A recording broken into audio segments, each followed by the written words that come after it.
calendar. Here's a look. And you know what caused that? The leader was coming.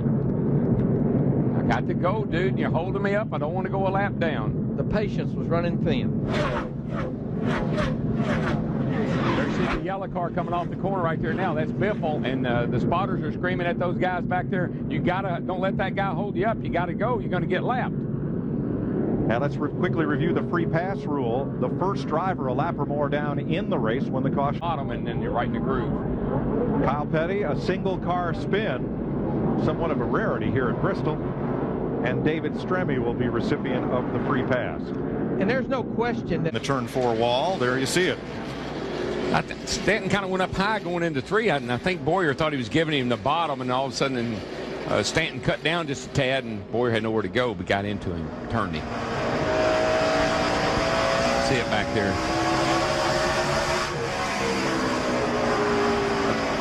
Kurt Busch will get the free pass. We'll get his lap back. He'll be back on the lead lap. And updating you from the last caution in which to this, and here's what happens. Well, we talked about it at the top of the show. You're running around here 15.5 seconds. You come off of turn 4, it's only 4.5 seconds till you get down to turn 1. Looks like Jeff Burton gets into the back of Scott Riggs right here and just spins it around. Come on. Come on. Caution's out. Caution's out. That'll be good news for Michael Waltrip. Sir. That was on the backstretch. Then coming off turn 4, David Stremme. Oh, it's Stremme that gets into Marlin in the 14. Michael Waltrip's just trying to avoid it all. Close.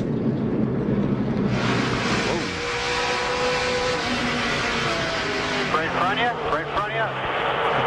Now let me get this straight. Is that 40 car Sterling Marlin, or is that? Was last year. It was last year. Yep. So Biffle was in front of the leader, gets a lap back that way as Burton and Jeff Green. You know, I don't know if that didn't look like oil, really. I mean, that's just getting in under Jeff Green there, and he cut him off, and Jeff Burton spun his car out. Let's ride with Jeff Burton through this.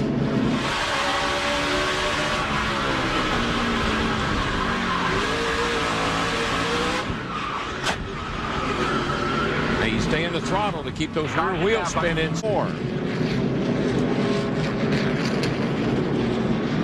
Dave Blaney around. And everything stacks up. You see Michael Waltrip in the 55 car come in here. I think you're right. You could see the front tires sliding on the car. You get up high, you get shoved up in all that debris, and it gets on your tires and won't stop. So there's that chain reaction, Darrell. Now Michael's left front ends up flat, Darrell. It may have been flat when he got here. It may have already been flat.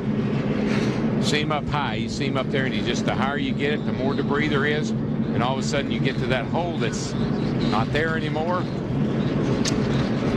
And I'm sure you got to believe the spotter was telling him the track's blocked, basically. Well, conventional wisdom would tell you that they're going to go down the track.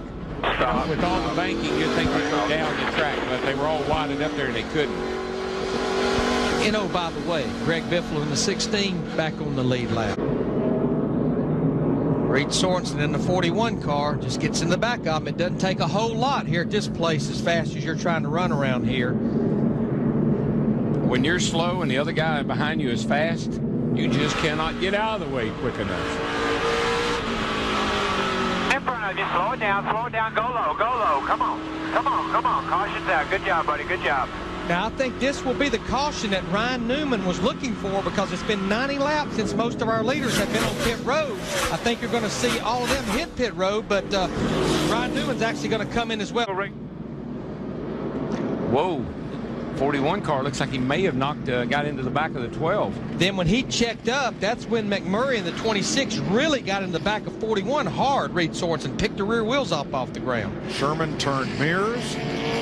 More cars spin to the inside of the racetrack.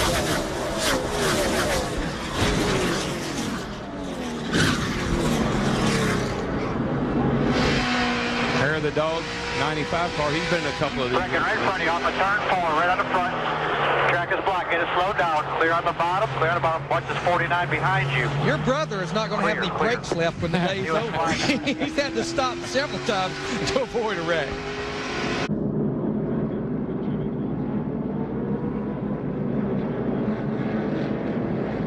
tell you what, we're lucky there wasn't a lot of cars involved in that one. Yeah, Jeff Green in the Best Buy car just barely slid by.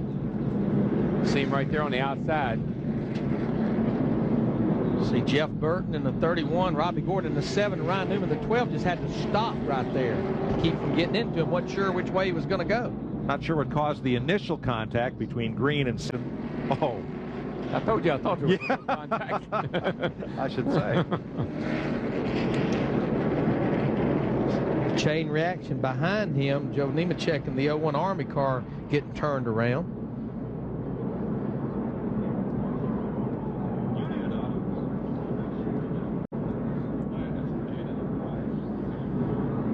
And, you know, you could blame that on Tony Stewart, but the problem is Brent Sherman probably about a second and a half a lap slower than Tony Stewart right there in the 20. 38 laps down. Yeah. So, I mean, that doesn't give you an excuse to wreck him. No. But it just shows you how far off he is. Exactly. 20.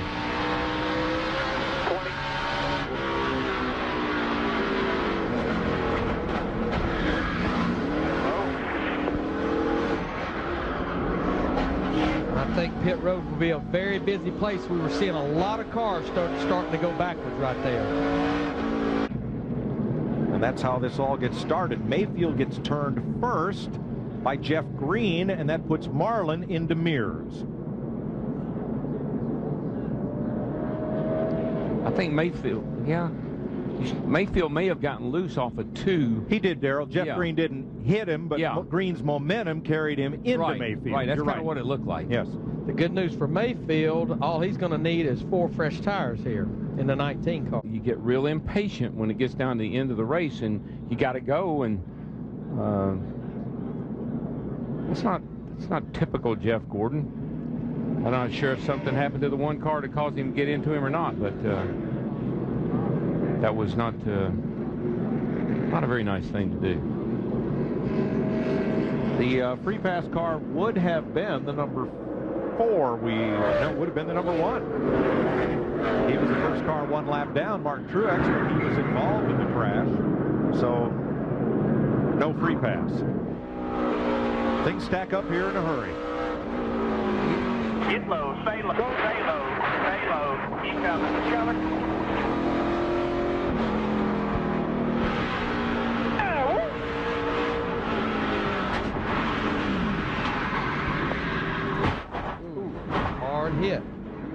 Hard hit. Here's Dick Bergman. Kevin Harvick, always a comedian. Here's the replay of this most recent incident between Truex and Jeff Gordon. And Tony Stewart. And what was going on between Truex and Jeff Gordon about 2 cautions ago, or a caution ago, Martin Truex Jr. in the 1 car 1 lap after a restart, Jeff Gordon got into the back of him and spun him out. That's the reason Martin Truex Jr. was out there, I think, doing this with Gordon. So Truex is doing this with Gordon. It's holding up Tony Stewart and Bobby Labonte. And Truex is out of the race.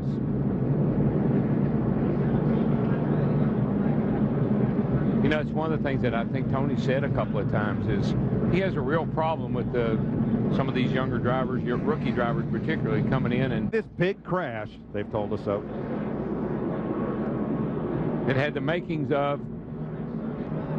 It could have been big. Could have been. And you know what, Darrell, almost looks like Blaney, like Schrader, maybe didn't have his tires cleaned off. He just got loose and spun on his own. Oh, he got hooked on the right front. Dale Jarrett up there, he got hooked on him. Poor old Dale Jarrett.